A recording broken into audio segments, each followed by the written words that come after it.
আসসালামু আলাইকুম। সৈয়দা কুকিং হাউসে আপনাদেরকে স্বাগতম জানাচ্ছি কাঁচামরিচ দিয়ে মাছের ভর্তার রেসিপিটি দেখার জন্য। বাঙালির জন্য কাঁচামরিচ দিয়ে মাছের ভর্তা অনেক পছন্দনীয় একটি খাবার। আর যদি সাথে গরম গরম ভাত হয়ে থাকে তাহলে তো কোনো কথাই নেই। আজকের এই রেসিপিটি আমার জন্য অনেক স্পেশাল, কারণ আজকের এই সম্পূর্ণ রেসিপিটি হয়ে থাকবে আমার মায়ের হাতে। তাহলে চলুন রেসিপিটি শুরু করা যাক। প্রথমে এখানে 10টি কাঁচামরিচ তাওয়াতে ভালোভাবে টেলে নিয়েছি।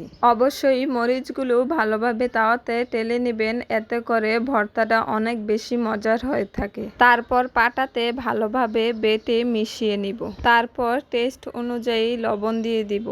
এখন মরিচের সাথে লবণটা ভালোভাবে মিশিয়ে নিব। এখানে আমি 2 পিস রুই মাছ নিয়েছি। রুই মাছগুলো আমি হালকা লবণ আর হলুদ দিয়ে একটু ভেজে নিয়েছি। এখন আমি মাছের কাঁটাগুলো সরিয়ে মাছটা দিয়ে দিলাম। এখন আমি মরিচগুলোর সাথে মাছটা ভালোভাবে বেটে নেব এবং বাটার সময় যদি কাঁটা থাকে তাহলে কাঁটাগুলো সরিয়ে নেব। তারপর দিয়ে দিলাম পরিমাণ মতন ধনিয়া পাতা। ধনিয়া পাতাটা আমি একটু হালকা বেটে নিব। তারপর বাকি সবগুলোর সাথে ভালোভাবে মিশিয়ে নিব। ধনিয়া পাতাগুলো ভালোভাবে বেটে নেওয়ার পর এখন দিয়ে দিব পেঁয়াজ কুচি। এখানে 2টি পেঁয়াজ কুচি নিয়েছি। পেঁয়াজটা হালকা বাটা দিয়ে এখন সবগুলোর সাথে ভালোভাবে মিশিয়ে বেটে নিব।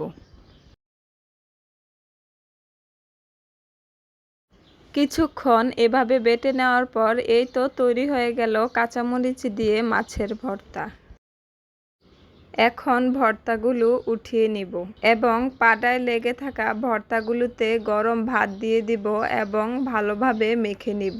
এভাবে ভাতগুলোতে পাটায় লেগে থাকা মাছের ভর্তাগুলো ভালোভাবে মিশিয়ে একটি পাত্রে তুলে নিব।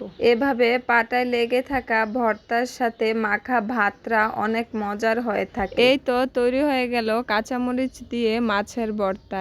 আমি এখানে রুই মাছ ব্যবহার করেছি, আপনারা চাইলে অন্য মাছও ইউজ করতে পারেন। এভাবে আপনারা মজাদার ভর্তা তৈরি করে ফেলতে পারেন অল্প সময়ে। তাই আজকের জন্য এতটুকুই। ভালো থাকবেন, সুস্থ থাকবেন। আল্লাহ হাফেজ।